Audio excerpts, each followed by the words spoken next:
আর এই যে দেখেন অনেক সুন্দর রৌদ্র উঠছে আর আকাশটা দেখো কত সুন্দর, সরাসরি দেখতে না অনেক ভালো লাগছিল। আর অনেক দিন পরে এরকম আকাশ দেখতে পাচ্ছি, কারণ অনেক দিন বৃষ্টি হয়েছে আর বৃষ্টি হলে না একেবারে অন্ধকার অন্ধকার থাকে।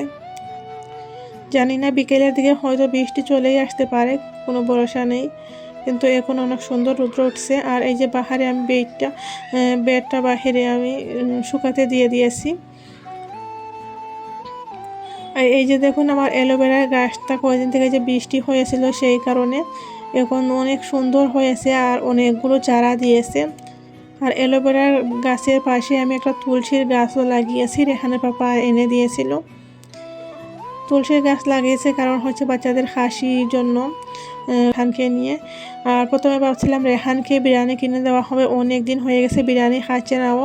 আর রেহান অনেক বিরিয়ানির পাগল, তো অনেক দিন ধরে ও যে বুঝতে পারতেছে পরিস্থিতি, সেই কারণে বলতেও নাও যে বিরিয়ানি খাবো, আর কিনে দেওয়া হচ্ছে না ওকে। বললেও যে কোনো অসুবিধা আছে বললে বুঝে এখন একটু আর কি, আগে বুঝতো না, এখন কোনো কিছু প্রবলেম হলে বুঝেও। তো আজকে ওর পাপা বলতেছেন যে অনেক দিন হয়ে গেছে খাচ্ছে না, আর বললেও যে এরকম প্রবলেম দেখালে আবার বলে ঠিক আছে এখন কিনে দিতে হবে না, যখন সুবিধা হবে তখন কিনে দিও, এরকম আর কি অনেক আর কি বুঝে শুনে কথা বলে।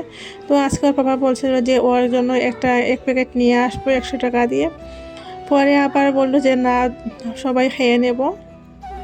তো আমার ভাই আজকে আসবে না, ও হচ্ছে ওর দোকানে যেখানে কাজে গেছে সেখানে ওকে ওর মালিক ওকে বিরিয়ানি খাওয়াবে ফোন করে বলছে। তো সেটা শুনে আর কি রেহান আরও বেশি বলছিল যে বিরিয়ানি খাবে। তো এই যে বিরিয়ানির দোকানে চলে আসছি, আর আমার যাওয়ার ইচ্ছা করতেছিল না। রেহানা হাপা পরে বলছেন যে ঘরে একা একা বসে কী করবে, চলে আসো। আর আমারও অনেক খিদা লাগছিল, তো ভাবলাম যে ওরা কখন আসবে, আর যখন খিদা লাগে না টাইম নিয়ে আসবো, ঘরে এসে খাবো। কোনো জায়গায় বসে খাওয়া আমার জানি না কেন ভালো লাগে না। তো এই যে ঘরে নিয়ে আসছি, তো 2টা বক্সে নিয়ে আসছি, একটা হচ্ছে বড় আর একটা হচ্ছে ছোটোটা হচ্ছে রেহান রুহানি খাবে, আর বড়টা আমরা 2জন খাবো। আর এই যে দোকানে বিরিয়ানি কিনতে গেছিলাম সেই দোকানে হচ্ছে ওরা নতুন দোকান খুলেছে। বিরিয়ানিগুলো অনেক মজা হয়েছিল, কিন্তু অন্য দোকানের চেয়ে না একটু কম বিরিয়ানি ছিল এখানে।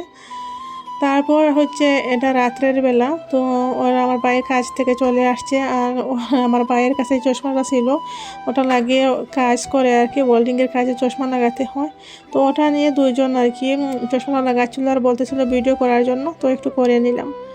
আজকের ভিডিওটা লম্বা করবো না, এখানেই শেষ করবো। ভিডিওটা কেমন লাগলো অবশ্যই কমেন্ট করে জানিও। আজকের মতো বিদায় নিচ্ছি, সবাই ভালো থেকো, আল্লাহ হাফিজ সবাইকে।